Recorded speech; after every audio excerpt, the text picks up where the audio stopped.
Graphic extras. In this video I'm going to show you the Smart Guide feature in 2014. Smart Guide's been around for a while, but they've added some new features in 2014 CC, and one of them, obviously, it's the Alt and CMD or Control on the PC. I'm going to actually create a new layer, and I'm going to add something to the layer, but first I'm actually just going to show one sort of thing that seems really odd. Hold the command down, there's nothing on the layer, and you've got this distance from nothing to distance to the other edge. Nothing. Okay. Reason was, I guess it's something's left over from a previous testing that I've been doing where I've created a layer earlier and those dimensions are still stored. I think that's a bit of a, possibly a bug. I don't know. Maybe that's how it's supposed to be. To me it seems odd. Right, I'm actually going to add something to that layer now. And this is a face brush from a Graphic Extras, and obviously I want a bit more than that, so I'm just going to create another one. I'm going to create another layer. Quick easy way of doing that is of course hold the Alt key down, and just going to quickly go back before I do that. Hold the Alt, and you'll see the Alt comes with, so it's 122 pixels. Oops, just moved then, didn't want to move.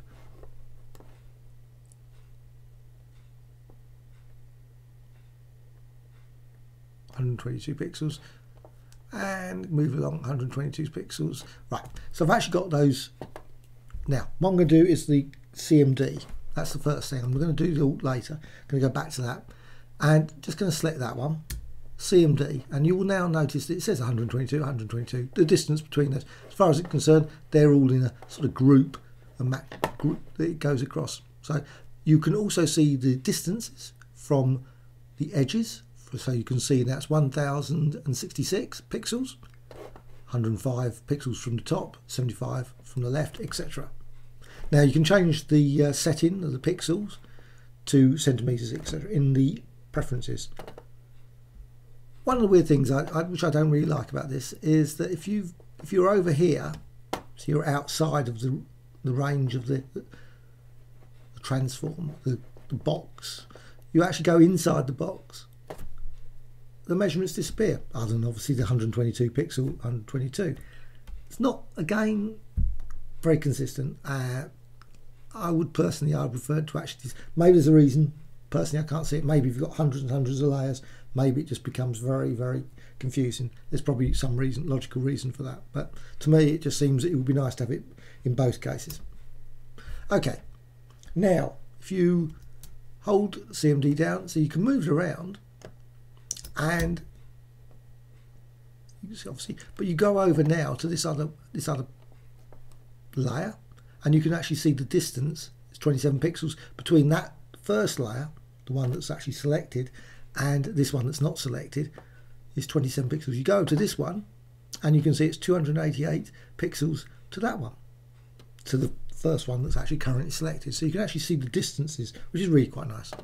Now if I move this now out above that region, I'm just going to move it just slightly above the top. Now you can just see that line, that's the top of the first one. So if I move it above, now I hold the command down, I'm just going to go to the first one first and just go over there. You can actually see it also shows the 21 pixels, the distance between it, between the top and the bottom of the other one, and the distance 290 pixels between the two layers. Now, why it doesn't show it beforehand? It would actually be quite useful to actually see it before it reaches that point as well. So it's actually within that. It'd be nice to see if it's, but anyway, you can't. So again, go back there, and you can just go to that one, and you can see it's 32 pixels. And of course, it all does the same as well if you go below. So just go over there, and that one you can see it's now 50, and as well as 205 distance. Now, if you select two. So select two and do the CMD, you can see it actually shows the distance between the group. So it's 39 pixels and 50 pixels. And likewise, you can actually do a group there. And if you do it in the center of the group and not actually over the top, so you actually see the distance between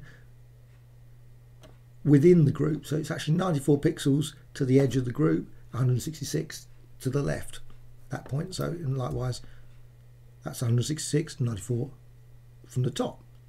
which is quite useful as well. So there's quite a few, sort of the group as well can be shown as a thing, like say this one over here as well.